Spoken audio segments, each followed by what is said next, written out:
भारत के सभी राज्यों की खबर SNS न्यूज चैनल पर, खबर जो आपको रखे सबसे आगे। नमस्कार, मैं विशाल पटेल, SNS टीवी में एक बार फिर से आपका स्वागत है। आइए रुक करते हैं कुछ खास खबरों की ओर और दिखाते हैं SNS टीवी की यह खास रिपोर्ट। त्याच्यामुळे शेतकऱ्यांच्या धानाच्या कडपा खूप खराब झालेले आहेत। त्याच्यात अडचण एक आली आहे, म्हणजे अधिकारी पंचनामा करत आहेत, परंतु जसा एका शेतकऱ्याची 1 हेक्टर जागा असली तर मधातल्या काळात सुद्धा काही आपल्या अडचणी आल्या होत्या। त्याने 1 हेक्टर पैकी 10 अर्ज आपला पंचनामा केला, तो गट पुन्हा दुसऱ्यांदा त्याला पंचनाम्यात दाखवता येत नाही आणि त्याच्यामुळे तो लाभापासून वंचित राहील। तर येणाऱ्या आपल्या काळात आपल्याला शेतकरी बांधवांचा खूप सामना करावा लागेल आणि आपल्या सर्वांना माहिती आहे साहेब का धान उत्पादक शेतकरी हा खूप अडचणीत आहे। दुसरा आमच्या इकडे हा रेतीचा जो प्रश्न आहे हा एकदम आपला वन शॉट आपला त्याला एकदम मार्गी लावून द्या, कारण की रेती इकडे भेटत नाही आणि चोरी कोणी करू शकत नाही। त्याच्यामुळे आपला तो कडजांना इथून वैनगंगा नदी वाहते, तर आपला खूप लोकांचे आपला घरकुलचे काम, बाकी विकासाचे काम आपला थांबलेले आहेत। तर ही सुद्धा आपला अडचण दूर झालीत बरी होईल। धन्यवाद साहेब, आपण इथे आल्याबद्दल धन्यवाद। थँक्यू आमदार महोदय। सन्माननीय डॉक्टर पंकजी भोर हे सर्वांच्या हृदयामध्ये कोरलेले एक नाव। आमच्या आमदार महोदयांनी आपल्याकडून अपेक्षा केलेल्या आहेत त्या अगदी सार्थकी आहेत, कारण रन काढायची असतील तर बॅट्समन कडून अपेक्षा करतात आणि विकेट घ्यायचे असतील तर बॉलर कडून अपेक्षा करतात, आणि भंडारा जिल्ह्याचा जर विकास करायचा असेल साहेब तर तुमच्याकडून आम्ही सर्वच अपेक्षा करतो आहे। मग या प्रसंगी आपण या ठिकाणी मनोगत व्यक्त करावं। थँक्यू। तुमसर मोहाडीचे कार्यसम्राट आमदार आणि आमचे मित्र सन्माननीय राजूभाऊ कारेमोरे, या ठिकाणी उपस्थित असलेले आमचे मित्र आशुभाऊ गोंडाने, सन्माननीय देवचंदजी ठाकरे, मंचावर उपस्थित समस्त मान्यवर मंडळी आणि विशेष करून या ठिकाणी उपस्थित असलेल्या सर्व सन्माननीय लाडक्या बहिणी, आपल्या सर्वांचे या ठिकाणी मनपूर्वक आभार व्यक्त करतो की तुमसर शहरात माझं पहिल्यांदाच आगमन झालं आणि आपण सर्वांनी एवढ्या प्रेमाने या ठिकाणी स्वागत केलं। तसे राजूभाऊ आमचे फार जुने मित्र आहे।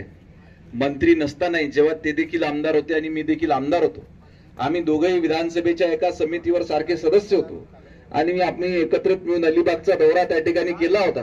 त्याच्यामुळे अतिशय जुने आणि पारिवारिक संबंध त्यांच्यासोबत आहे। आपल्या सर्वांना माहिती आहे की राजूभाऊंची देखील कार्यशैली अतिशय वेगळी आहे। सामान्य लोकांसोबत नाळ जुळलेला एक सर्वसामान्य कार्यकर्ता जो लोकांसोबत सतत राहून त्या ठिकाणी काम करण्याचा प्रयत्न करतो, समस्या सोडविण्याचा प्रयत्न करतो आणि निश्चितपणे मी देखील या जिल्ह्याचा पालकमंत्री म्हणून त्यांनी व्यथित केलेल्या प्रत्येक समस्येची दखल घेऊन आत्ताच त्यांनी मला इथं सांगितलं की या ठिकाणी भंडारा तुमसरचा जो रोड आहे ही समस्या त्यांनी मला साधारणतः 1 महिने आधीच सांगितली होती आणि तेव्हाच मी त्या अधिकाऱ्यांना फोन देखील केला होता। मग मी स्वतः त्या रस्त्याची पाहणी केली होती, पाहणी करण्याचं ठरवलं। बहुतेक राजूभाऊंना देखील मी तसा निरोप दिला, परंतु त्या अधिकाऱ्याचा मला फोन आला का साहेब माझ्या घरी नातीचं बारसं आहे म्हणून थोडासा मला वेळ द्या। आता आपण ती अडचण समजून घेतली, परंतु आता मी जेव्हा स्वतः आलो तर राजूभाऊची तळमळ काय होती मला प्रत्यक्षात आल्यावर समजलं आणि तातडीनं मी गाडीतूनच राजूभाऊ त्याला फोन लावला आणि सांगितलं की तिथले स्थानिक आमदार फार नाराज आहेत, नागरिकांना प्रचंड त्याच्या समस्या आहे। आता ते डिपार्टमेंट जर का राज्य सरकारचं असलं तर मी तात्काळ तुम्ही आणि मी विषय वेगळ्या पद्धतीने नेला असता, परंतु केंद्र सरकारच्या अखत्यारीत तो नॅशनल हायवेच्या अखत्यारीत रोड आहे। तरी देखील मी उद्या राजूभाऊ त्या लोकांना नागपुरात मला भेटायला बोलविलेलं आहे।